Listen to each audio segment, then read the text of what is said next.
अस्सलाम वालेकुम स्टूडेंट्स, उम्मीद करती हूँ आप सब खैरियत से होंगे। आज हम MGT 602 के लेसन नंबर 3 को देखेंगे, जिसमें हमने एंटरप्रेन्योर जो है प्रोसेस स्टार्टअप्स पढ़ना है। चैनल पर नहीं तो चैनल को सब्सक्राइब करके वीडियो को लाइक और शेयर कर दें। इसमें हम इसकी टाइप्स पढ़ेंगे, ठीक है। इकोनॉमिक डेवलपमेंट के बारे में एक मुकम्मल डिटेल में पढ़ेंगे और इसके एथिक्स और रेडिकल रिस्पॉन्सिबिलिटी पे भी बात करेंगे, ठीक है। तो चलते हैं हम अपने पहले पॉइंट पर, टाइप्स ऑफ स्टार्टअप्स। क्लियर। देखिए, हर स्टार्टअप का एम जो है वो सेम नहीं होता। कुछ सिर्फ ऑनर की लाइफ सपोर्ट करने के लिए होते हैं, जबकि कुछ बहुत फास्ट ग्रो करके इकोनॉमी को बूस्ट करते हैं। देखिए, स्टार्टअप्स की जो है वो 3 मेन टाइप्स होती हैं, जैसे कि लाइफस्टाइल फर्म्स, फाउंडेशन कंपनीज और हाई पोटेंशियल वेंचर्स, ठीक है। लाइफस्टाइल फर्म्स में क्या होता है, देखिए ये बिजनेस प्रॉफिट और फास्ट ग्रोथ के लिए नहीं, बल्कि ऑनर की लाइफ सपोर्ट करने के लिए बनाए जाते हैं, ठीक है। मतलब ओनर अपना खर्चा चलाना चाहता है, कंफर्टेबल लाइफस्टाइल जो है वो मेंटेन करना चाहता है, ठीक है। और ह्यूज एक्सपेंशन उसका जो है वो गोल नहीं होता। ये कंपनीज जो है वो बहुत फास्ट ग्रो नहीं करती, कुछ सालों बाद मैक्सिमम 30 से 40 एम्प्लॉयज़ तक जो है ये पहुंच सकती है, ठीक है। सो जैसे कि हम एग्जांपल ले लेते हैं, जैसे कि स्मॉल बेकरी हो गई, ठीक है, कोचिंग सेंटर हो गया, बुटीक हो गया, ठीक है। ये सारे जो है वो लाइफस्टाइल फर्म्स में आ जाते हैं। तो मतलब ये है कि इसका मतलब ये होता है कि स्टेबल इनकम और नॉट बिग एक्सपेंशन, ठीक है। इसके बाद हम आ जाते हैं फाउंडेशन कंपनीज पर। देखिए, ये कंपनीज जो होती हैं वो ये यूजुअली रिसर्च एंड डेवलपमेंट से स्टार्ट होती हैं, R&D, ठीक है। रिसर्च एंड डेवलपमेंट मतलब new technology, new invention, scientific research से बिजनेस बनाता है ये, ठीक है। सो ये कंपनीज जो है वो नॉर्मली पब्लिक नहीं होती, यानी स्टॉक मार्केट में नहीं जाती। और इनका जो है ग्रोथ जो होती है वो 5 से 10 साल में, यानी जो है वो 40 से 400 एम्प्लॉयज़ तक जो है वो ग्रो कर सकते हैं। अब हम बात करेंगे हाई पोटेंशियल वेंचर्स की, जिसे हम गज़ल्स भी कहते हैं। ये वो स्टार्टअप्स होती हैं जिनके पास ह्यूज ग्रोथ पोटेंशियल होती है, इन्वेस्टर्स की स्ट्रॉन्ग इंटरेस्ट होता है, ठीक है। ये कंपनीज जो होती हैं फाउंडेशन कंपनी की तरह स्टार्ट होती हैं, लेकिन बहुत फास्ट ग्रो करती हैं ये, ठीक है।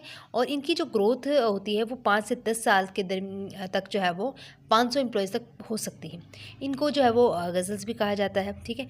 क्यों ये जो है इंपॉर्टेंट क्यों होती है, देखिए ये जॉब्स क्रिएट करती हैं, इकॉनमी को बूस्ट करती हैं और इनोवेशन जो है वो लाती हैं, ठीक है। अगर आप इसको शॉर्ट फॉर्म में लिखना चाहें कि इनकी टाइप्स और पर्पस, देखिए हमारे पास जो लाइफस्टाइल फर्म है इसका पर्पस क्या है, ऑनर की लाइफ सपोर्ट करना। और फाउंडेशन कंपनी का क्या पर्पस है, research based business. High potential venture का पर्पस क्या है, फास्ट ग्रोथ एंड इन्वेस्टर्स, ठीक है।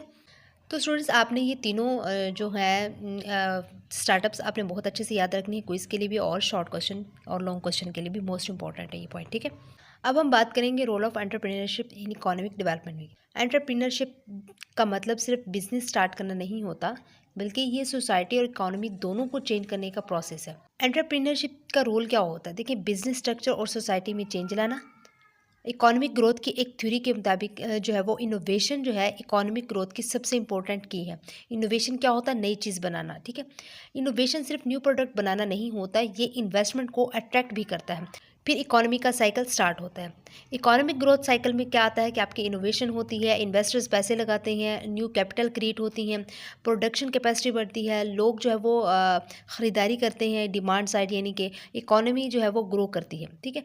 अब प्रॉब्लम क्या है, देखिए इन्वेस्टमेंट और इनोवेशन इंपॉर्टेंट है, लेकिन कुछ चीज़ें अभी भी जो है वो फुली समझ नहीं आई। अब वो पॉइंट्स डिस्कस करते हैं। देखिए, प्रोडक्ट इवोल्यूशन प्रोसेस, इसमें क्या होता है, इसमें हम जो है वो इनोवेशन का सफ़र पढ़ते हैं कि इसका जो स्टार्ट होता है वो टेक्नोलॉजी नॉलेज से होता है, ठीक है। और इसका जो एंड होता है वो कहाँ पे होता है, मार्केट में प्रोडक्ट या सर्विस अवेलेबल होने पर होता है। सो सिंपल याद रखिएगा, नॉलेज फिर इनोवेशन फिर बिजनेस फिर मार्केट से फिर इकोनॉमिक ग्रोथ तक, ठीक है। इस प्रोसेस को प्रोडक्ट एवोल्यूशन प्रोसेस कहते हैं। देन हम सबसे क्रिटिकल जो पॉइंट है वो इटरेटिव सिंथेसिस आ जाता है, ठीक है। इसमें क्या होता है कि नॉलेज मिलती है, सोशल नीड मिलती है, जब दोनों मिलते हैं तो इसे कहते हैं इटरेटिव सिंथेसिस। मतलब टेक्नोलॉजी प्लस सोसाइटी की नीड क्या हो गई हमारे पास, इनोवेशन, ठीक है। और ये स्टेज जो है वो अक्सर फेल हो जाती हैं और आइडिया जो है वो मार्केट तक नहीं पहुंच पाता, ठीक है। इसके बाद हम ऑर्डिनरी इनोवेशंस पे जाते हैं। ये क्या होता है कि मार्केट में जो ज़्यादा इनोवेशंस आती हैं वो जो है वो ऑर्डिनरी होती हैं, ठीक है। मतलब बहुत यूनिक नहीं होती, सिर्फ स्मॉल इम्प्रूवमेंट्स होती हैं।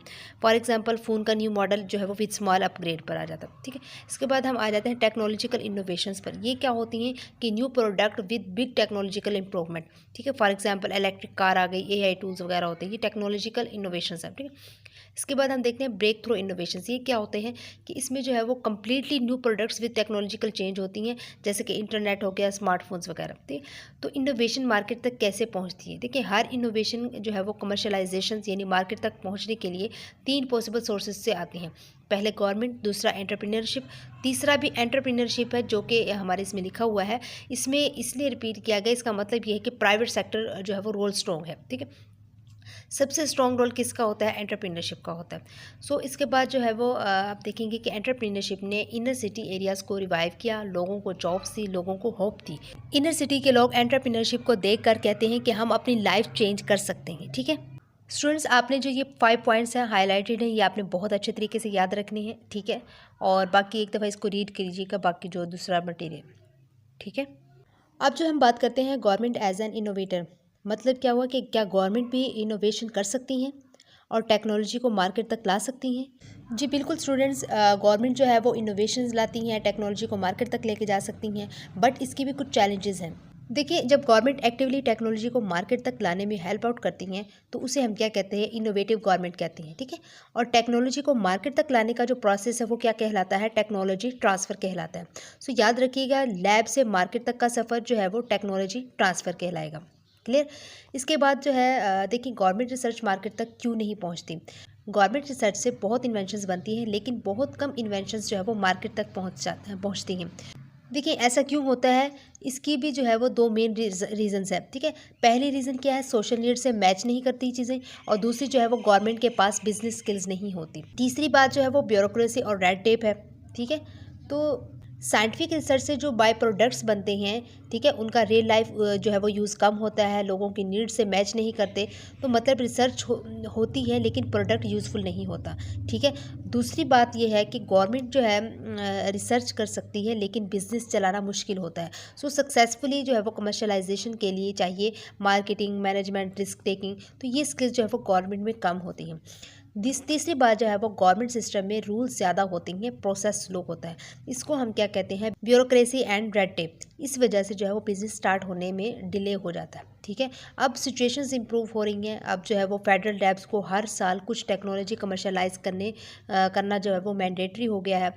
कुछ लैब्स जो है वो एंटरप्रेन्योर ट्रेनिंग भी दे रही हैं, मतलब गवर्नमेंट अब एंटरप्रेन्योर्स को ट्रेन भी कर रही हैं। ठीक है, तो स्टूडेंट्स, आपने ये एक तो इनोवेटिव गवर्नमेंट की डेफिनेशन, टेक्नोलॉजी ट्रांसफ़र ये क्या है, और ये बाकी को इसके हवाले से कीजिएगा। ठीक है, याद करने वाली ये 2 डेफिनेशन ही हैं। इसके बाद स्टूडेंट्स, हम आई से इंट्राप्रेन्योरशिप पढ़ेंगे। ठीक है, इंट्राप्रेन्योरशिप, जो ई से एंटरप्रेन्योरशिप होती है, अपना बिजनेस स्टार्ट करना। ठीक है, लेकिन जो आई से इंट्राप्रेन्योरशिप होती है वो कंपनी के अंदर इंटरप्रेन्योर बनना। ठीक है, याद रखिएगा, जो इंटरप्रेन्योरशिप होती है उसमें क्या होता है? अपना बिजनेस स्टार्ट करना होता है, लेकिन जो आई से इंट्राप्रेन्योरशिप होती है वो क्या होती है? कंपनी के अंदर इंटरप्रेन्योर बनना। ठीक है, यानी इंटरप्रेन्योरशिप का मतलब होता है एग्जिस्टिंग ऑर्गेनाइजेशन के अंदर इंटरप्रेन्योरशिप करना। एम्प्लॉय कंपनी के अंदर रहकर न्यू आइडियाज़ डेवलप करता है, इनोवेशन करता है, न्यू प्रोजेक्ट स्टार्ट करता है। ठीक है, तो यानी एम्प्लॉय कंपनी के अंदर मिनी एंटरप्रेन्योर बन जाता है। ठीक है, सो एग्जिस्टिंग कंपनीज़ का जो है इसमें एडवांटेज होता है, एग्जिस्टिंग बिजनेस के पास ऑलरेडी होते हैं financial sources, business skills, marketing system, distribution system, इसलिए वो इनोवेशन को मार्केट तक आसानी से पहुंचा सकते हैं। ठीक है, इसमें भी एक बहुत बड़ी प्रॉब्लम होती है, वो क्या होती है? देखिए, बड़ी कंपनीज में कुछ चीज़ें क्रिएटिविटी को रोक देती हैं, जैसे कि ब्यूरोक्रेटिक स्ट्रक्चर हो गया, शॉर्ट टर्म प्रॉफिट पर फोकस होना, स्ट्रिक्ट ऑर्गेनाइजेशनल स्ट्रक्चर, ये सब चीज़ें एम्प्लॉयज़ को जो है वो क्रिएटिव होने से रोक देती हैं। ठीक है, सो कंपनी सॉल्यूशंस क्या निकालती हैं? कुछ जो है वो कॉरपोरेशंस ने अपनी कंपनीज़ में एंटरप्रेन्योर स्पिरिट क्रिएट करने की कोशिश भी की है। इसका एक ये तरीका है कि स्ट्रैटेजिक बिजनेस यूनिट्स, SBU। ठीक है, SBU क्या होता है? देखिए, कंपनी के अंदर स्मॉल इंडिपेंडेंट यूनिट्स जो है वो बना दी जाती हैं, जहां एम्प्लॉयज़ जो है वो न्यू आइडियाज़ टेस्ट करते हैं। ठीक है, उसे हम क्या कहते हैं? SBU या स्ट्रैटेजिक बिजनेस यूनिट्स। ठीक है, जो है वो प्रीनरशिप क्या करता है? साइंस और मार्केट प्लेस के बीच ब्रिज का काम करती है। ठीक है, मतलब रिसर्च, फिर कंपनी और फिर मार्केट तक एम्प्लॉयज़ अपनी कंपनी के सोर्सेज यूज़ करके इनोवेशंस को मार्केट तक पहुंचाते हैं। ठीक है, सो इसमें जो है वो एक इम्पोर्टेंट पॉइंट है कि एंटरप्रेन्योर क्या होता है, अपना पैसा लगाता है, रिस्क खुद उठाता है। और आई से जो इंट्राप्रेन्योर है वो क्या है कि कंपनी के रिसोर्सेज यूज़ करता है और ख़ुद रिस्क नहीं उठाता। सो ये सब कंपनी के सिस्टम के अंदर होता है। सो देखिए, हर कंपनी के रूल्स होते हैं। कंपनी के जो एम्प्लॉयज़ होते हैं वो स्पेशल प्रोजेक्ट्स पर काम करते हैं, एंटरप्रेन्योर की तरह बिहेव करते हैं, और लेकिन उनके पास कंपनी की सपोर्ट होती है। मतलब entrepreneur work without personal risk. ठीक है, इसका एंटरप्रेन्योर मैनेजमेंट का इसमें बेनिफिट जो होता है वो क्या होता है, इसमें एम्प्लॉयज़ न्यू आइडियाज़ ट्राई करते हैं, फेलियर से सीखते हैं, रिसोर्सेज सेव करते हैं, एक्सपेरिमेंट्स करते रहते हैं जब तक सक्सेस ना मिल जाए। इससे जो है वो स्टैटिक जो है, यानी जो है स्लो ऑर्गेनाइजेशंस डायनेमिक और इनोवेटिव बन जाती हैं। ठीक है, और एम्प्लॉयज़ को जो है वो एंटरप्रेन्योर फेलियर का रिस्क भी नहीं होता। तो स्टूडेंट्स, आपने जो इसमें याद करने वाली चीज़ है, एक तो आई से एंटरप्रेन्योरशिप, ये वाली लाइन याद रखनी है। ठीक है, SBU का शॉर्ट फॉर्म फुल फॉर्म याद रखना है क्विज़ के हवाले से।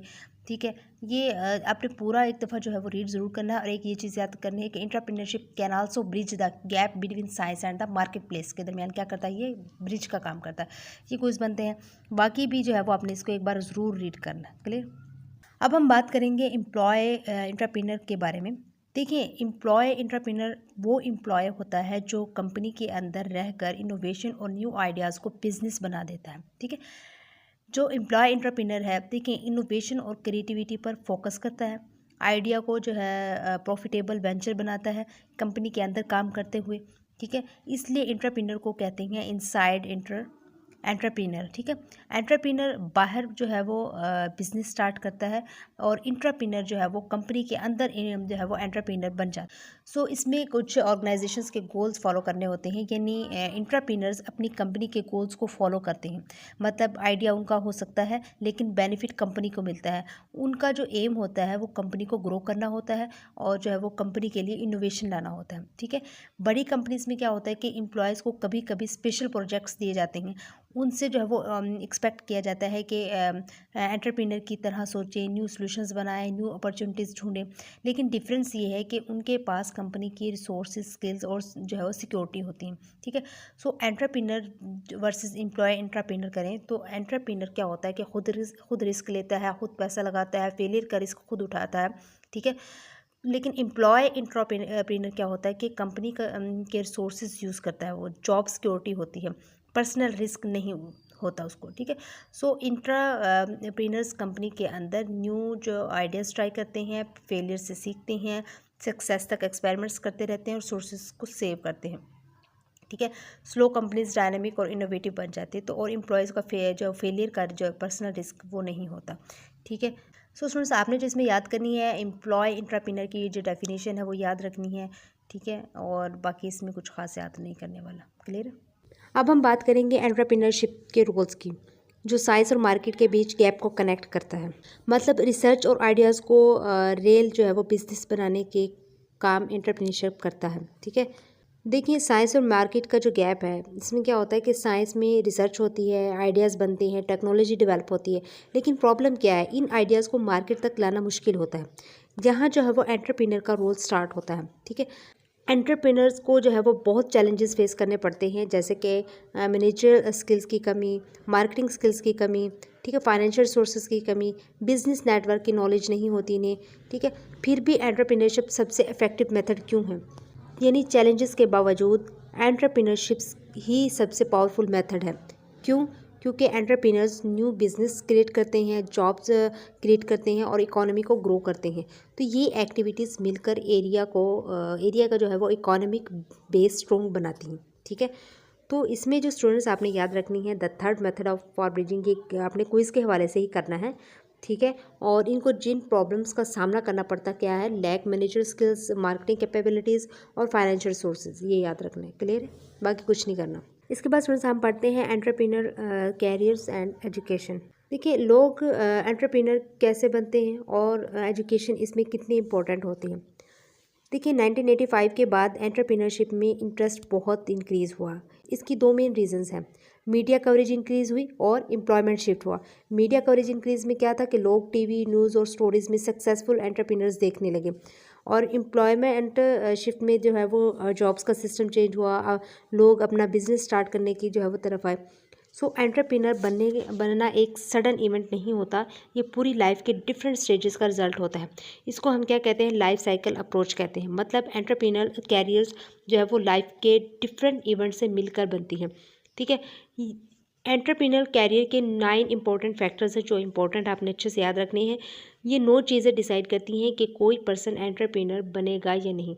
पहले नंबर पर एजुकेशनल इन्वायरमेंट होना ज़रूरी है, individual personality, third childhood family environment, चौथे नंबर पर एम्प्लॉयमेंट हिस्ट्री, पाँचवें नंबर पर एडल्ट डेवलपमेंट हिस्ट्री, छठे नंबर पर एडल्ट फैमिली या नन वर्क हिस्ट्री कह लें, सातवें नंबर पर करंट वर्क सिचुएशंस, आठवें नंबर पर इंडिविजुअल्स करंट पर्सपेक्टिव और नौवें नंबर पर जो है वो करंट फैमिली सिचुएशंस। इन सब फैक्टर्स का जो है कम्बिनेशन एंटरप्रेन्योर बनाता है। ठीक है, तो मतलब एक कॉमन मिथ है कि एंटरप्रेन्योर्स कम एजुकेटेड होते हैं। ठीक है, लेकिन रिसर्च के मुताबिक एंटरप्रेन्योर्स जनरल पॉपुलेशन से ज़्यादा एजुकेटेड होते हैं और female entrepreneurs particularly more educated होती हैं। ठीक है, बट प्रॉब्लम क्या है, एजुकेशन होने के बावजूद कभी कभी स्पेसिफिक बिजनेस स्किल्स डेवलप नहीं होती और जो है वुमेन एंटरप्रेन्योर्स के लिए ये चैलेंजेस ज़्यादा होता है। मतलब डिग्री होती है लेकिन बिजनेस स्टार्ट करना, वेंचर्स रन करना, ये स्किल्स जो है वो एजुकेशन में फुली कवर नहीं होती। ठीक है, तो स्टूडेंट्स इसमें से आपने ये 9 पॉइंट्स याद रखने हैं और 1985 एज अ क्विज याद रखना है। और जो इसके दो रीजंस हैं वो कौन कौन सी है, इंक्रीज्ड मीडिया कवरेज और एम्प्लॉयमेंट शिफ्ट, ये याद रखना है। क्लियर है, और ये चीज़ आपकी क्विज के हवाले से देखिए, एंटरप्रेन्योर्स आर लेस एजुकेटेड होते हैं जनरल पॉपुलेशन की निस्बत। क्विज बनता है फीमेल जो है वो ज़्यादा एजुकेटेड होती हैं मोर देन जनरल पॉपुलेशन के हिसाब से, ये भी क्विज बनता है। क्लियर है, देखिए रिसर्च ने बचपन की कुछ पर्सनैलिटी ट्रेट्स को स्टडी किया है जो एंटरप्रेन्योर्स में ज़्यादा मिलते हैं।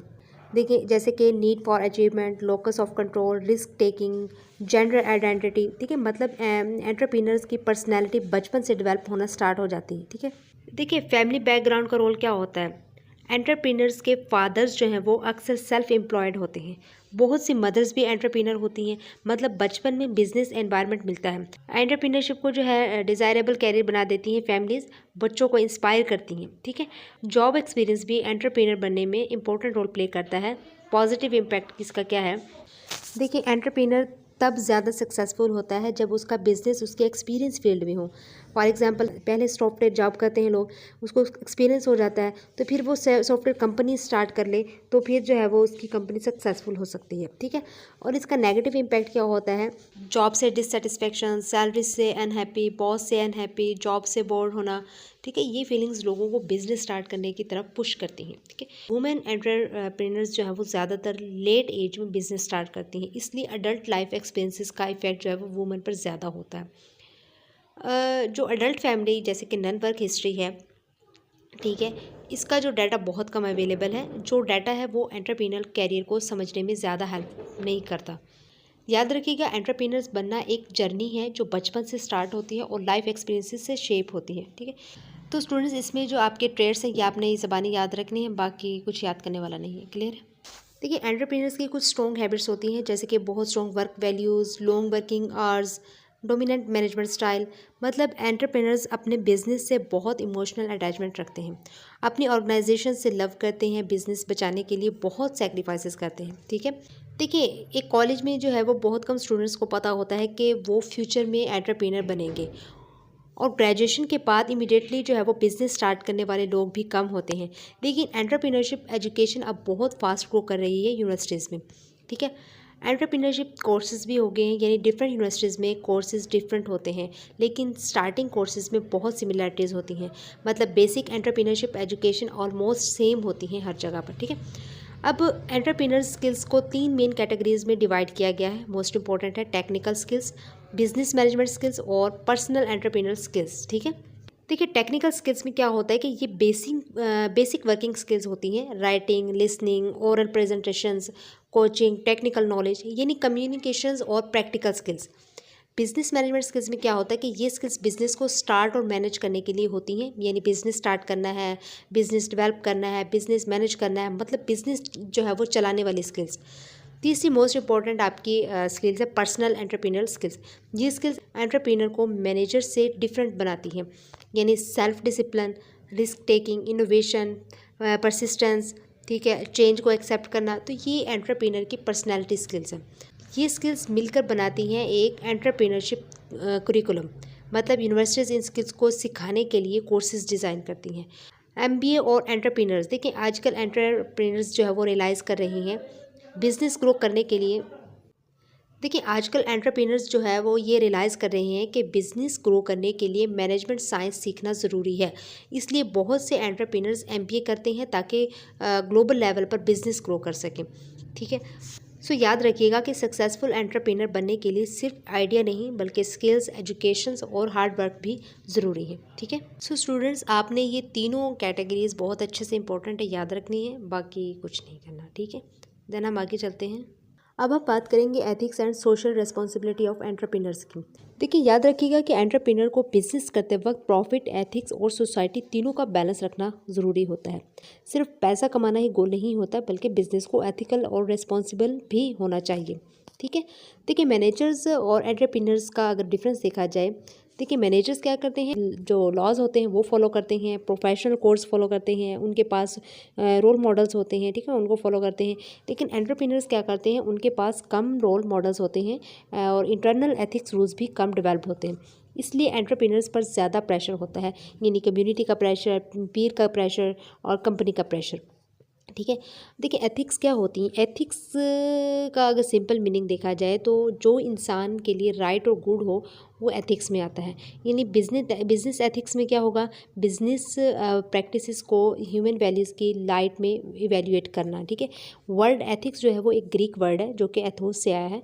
इसका मतलब क्या होता है, मीनिंग जो है वो कस्टमर्स और यूजेज है। ठीक है, सबसे पहले एथिक्स पर राइटिंग किन लोगों ने की, सक्राट्स ने की, प्लेटो ने की और एरिस्टोटल ने की। और मॉडल कोड्स मिलते हैं जुदाइज़म से और हिंदुइज़म से। मतलब एथिक्स का कॉन्सेप्ट बहुत पुराना है। ठीक है, अमेरिकन बिजनेस एथिक्स 3 चीज़ों से इन्फ्लुएंस्ड है, जैसे कि जुडियो क्रिश्चियन हेरिटेज और इंडिविजुअलिज्म। हर पर्सन का अपना एफर्ट इंपॉर्टेंट है, मतलब, और opportunity based on ability, status पर नहीं बल्कि टैलेंट पर। ठीक है, देखिए रिसर्च को 4 कैटेगरीज में डिवाइड किया गया है। एक तो है पैदागोजिकल रिसर्च, दूसरा थ्योरी बिल्डिंग, तीसरा एम्पिरिकल रिसर्च जिसमें स्टूडेंट्स एंड फैकल्टी आ जाता है, और चौथा भी एम्पिरिकल रिसर्च है जिसमें बिजनेस इन्वायरमेंट होता है। ठीक है, तो स्टूडेंट्स आपने ये सारा ही, ये वाला पॉइंट मोस्ट इंपॉर्टेंट आपने सारा याद करना है। क्लियर है, मैनेजर्स और एंटरप्रेन्योर्स में क्या फ़र्क है ये हाईलाइटेड है। ठीक है, इनका मीनिंग क्या है, किस एथिक्स जो है वो किस कहाँ से आया है, ग्रीक से आया है, एथोस से निकला है, मीनिंग क्या है, कस्टम एंड यूजेज है। ठीक है, और ये सारा ही इंपॉर्टेंट जो मैंने हाईलाइट किया है। क्लियर है, उसके बाद हम आगे चलते हैं। अब हम बात करेंगे द फ्यूचर ऑफ एंटरप्रेन्योरशिप की। देखिए एंटरप्रेन्योरशिप का मतलब सिर्फ बिजनेस स्टार्ट करना नहीं बल्कि रिस्क लेना, क्रिएटिव होना, इंडिपेंडेंट काम करना और रिवार्ड्स पाना होता है। ठीक है, चाहे डेफिनेशंस अलग हो, सब एंटरप्रेन्योर्स में ये कॉमन ट्रेड्स ज़रूर होते हैं, risk taking, creativity, independence, rewards. मतलब एंटरप्रेन्योर्स वही जो नए आइडियाज़ ट्राई करें और सेल्फ ड्राइवन हो। ठीक है, एंटरप्रेन्योरशिप्स अब जो है वो स्कूल्स और यूनिवर्सिटीज़ में इंपॉर्टेंट हो गए हैं। स्कूल्स और कॉलेजेस कोर्सेज और सर्च इंक्रीज़ कर रहे हैं। ठीक है, यूरोप के यूनिवर्सिटीज़ में जो है वो एंटरप्रेन्योरशिप प्रोग्राम स्टार्ट हो गए हैं। एकेडमिक रिसर्च, इंडोर चेयर्स और एंटरप्रेन्योर सेंटर्स भी जो है वो इस्टेब्लिश हो रहे हैं। सो गवर्नमेंट एंटरप्रेन्योर्स को प्रमोट कर रही हैं, लोगों को न्यू बिजनेस स्टार्ट करने के लिए इनकरेज किया जा रहा है, टैक्स इंसेंटिव्स दिए जा रहे हैं, रोड्स और कम्युनिकेशन सिस्टम प्रोवाइड की जा रही हैं। ठीक है, कुछ स्टेट्स ने स्ट्रेटजीज डेवलप की हैं एंटरप्रेन्योरशिप फॉस्टर करने के लिए, मतलब government business friendly environment create कर रही है। ठीक है, सो वेंचर कैपिटल इंडस्ट्री को भी जो है वो हेल्प मिल रही है, कैपिटल गेंस जो है वो टैक्स रेट्स कम हो गए और पेंशन फंड इन्वेस्टमेंट रूल्स जो है वो रिलैक्स हो गए। इससे जो है वो इन्वेस्टर्स ज़्यादा पैसा बिजनेस में लगाने के लिए रेडी हैं। ठीक है, तो स्टूडेंट्स आने वाले टाइम में जो है वो एंटरप्रेन्योरशिप एजुकेशन, गवर्नमेंट सपोर्ट और इन्वेस्टमेंट्स की वजह से और ज़्यादा ग्रो करेगी और ग्लोबल इकॉनमी को शेप देगी। तो आपने इसमें से भी जो है ये याद रखनी है चीज़ें। ठीक है, जो हाईलाइटेड है कि एक एंटरप्रेन्योरशिप क्या करता है, किस चीज़ क्या काम करता है, जैसे risk taking, creativity, independence, rewards. ठीक है, यूरोप में भी जो है वो इनकी स्टडी प्रोग्राम स्टार्ट हो चुके हैं। देखिए एंटरप्रेन्योरशिप को सोसाइटी, मीडिया और कंपनीज का सपोर्ट कैसे मिलता है और इसका फ्यूचर पे क्या इम्पैक्ट है। देखिए एंटरप्रेन्योरशिप सिर्फ एंटरप्रेन्योर्स और गवर्नमेंट का काम नहीं है बल्कि सोसाइटी, मीडिया और बिग कंपनीज भी इसका जो है स्ट्रॉन्ग सपोर्ट देती हैं। वेंचर कैपिटल इंडस्ट्री जो है वो उसको भी हेल्प मिली है, कैपिटल गेंस टैक्स कम होने से इन्वेस्टर्स ज़्यादा पैसा लगाने के लिए रेडी हैं। Pension fund investment rules relax होने से जो है वो और फंड्स अवेलेबल हो गए, मतलब ज़्यादा पैसा और फंडिंग एंटरप्रेन्योरशिप को बूस्ट कर रही हैं। ठीक है। सोसाइटी का सपोर्ट एंटरप्रेन्योर्स के लिए बहुत इंपॉर्टेंट है, मोटिवेशन प्रोवाइड करता है, पब्लिक एक्सेप्टेंस और इंकरेजमेंट देता है। मतलब जब सोसाइटी एंटरप्रेन्योर्स को अप्रिशिएट करती है तो वो ज़्यादा कॉन्फिडेंटली जो है वो बिज़नेस स्टार्ट करते हैं। मीडिया एंटरप्रेन्योरशिप को प्रमोट करने में जो है वो पावरफुल टूल है। जैसे कि न्यूज़पेपर्स की लगा लें कि New York times, the wall street journal, Washington post. Business magazines की बात करें तो बैरन्स आ जाता है, बिजनेस वीक आ जाता है, फोर्ब्स आ जाता है, फॉर्चून आ जाता है। स्पेशलाइज्ड मैगजीन्स की बात करें तो ब्लैक एंटरप्राइज आ जाता है, एंटरप्रेन्योर आ जाता है, आईएनसी आ जाता है, वेंचर आ जाता है। तो ये मैगजीन्स और आर्टिकल्स एंटरप्रेन्योरशिप और ग्रोथ कंपनीज की इमेज अपलिफ्ट करते हैं। टेलीविज़न की बात करें तो नेशनल और लोकल टीवी जो है वो एंटरप्रेन्योरशिप को हाईलाइट कर रही है। तो मतलब मीडिया लोगों को इंस्पायर करता है और एंटरप्रेन्योरशिप को फेमस बनाता है। लार्ज कंपनीज़ का इंटरेस्ट जो है वो एंटरप्रेन्योरशिप में बहुत ज़्यादा है। जैसे कि top 15 companies US and US R&D जो है का 20% से जो है वो ज़्यादा अकाउंट करती हैं। और ये कंपनीज़ न्यू बिजनेस क्रिएट करती हैं थ्रू एंटरप्रेन्योरशिप। अदर कंपनीज़ भी फ्यूचर में मोर एंटरप्रेन्योरल प्रोजेक्ट स्टार्ट करेंगी। मतलब बिग कंपनीज़ जो है वो एंटरप्रेन्योरशिप को अपना ग्रोथ स्ट्रैटेजी बना रही हैं।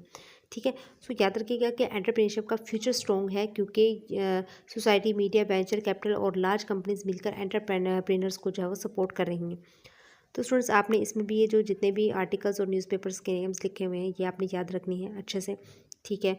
और बाकी इतना ख़ास कोई चीज़ नहीं है इसमें, बट क्विज़ के हवाले से आपका, और या फिर ये इनके नेम आपको ज़बानी याद होने चाहिए। ठीक है। अब इसकी हम की टर्म्स देख लेते हैं। जैसे कि प्रोडक्ट इवोल्यूशन प्रोसेस क्या होता है, आइडिया से प्रोडक्ट बनाने और मार्केट में लॉन्च करने का प्रोसेस जो है वो प्रोडक्ट इवोल्यूशन प्रोसेस कहलाता है। रिस्क टेकिंग भी क्या होता है, मतलब कैलकुलेटेड रिस्क लेना जब बिजनेस स्टार्ट या रन करते हैं। फॉर एग्जांपल नया बिजनेस स्टार्ट करना या इन्वेस्टमेंट करना। टेक्नोलॉजिकल इनोवेशन में क्या होता है, नया प्रोडक्ट जो टेक्नोलॉजी में एडवांसमेंट लाए। टेक्नोलॉजी ट्रांसफ़र क्या होता है, लैब या रिसर्च की टेक्नोलॉजी को रियल मार्केट प्रोडक्ट्स में कन्वर्ट करना। ठीक है। सो एंटरप्रेन्योर्स इनोवेशंस को आइडिया से प्रोडक्ट तक ले जाते हैं, रिस्क लेते हैं और टेक्नोलॉजी का यूज़ करके मार्केट में नए सॉल्यूशंस लाते हैं। ठीक है। तो ये भी आपने ज़हन-नशीन रखनी है। ठीक है स्टूडेंट्स, यहाँ पे आपका लेक्चर एंड हो जाता है। तो आई होप सो आपको चीज़ें क्लियर हुई होंगी, इंपॉर्टेंट भी चीज़ें पता चली होंगी। सो इंशाल्लाह मिलते हैं नेक्स्ट लेक्चर में, तब तक इजाज़त दीजिएगा। Thank you so much and अल्लाह हाफिज़।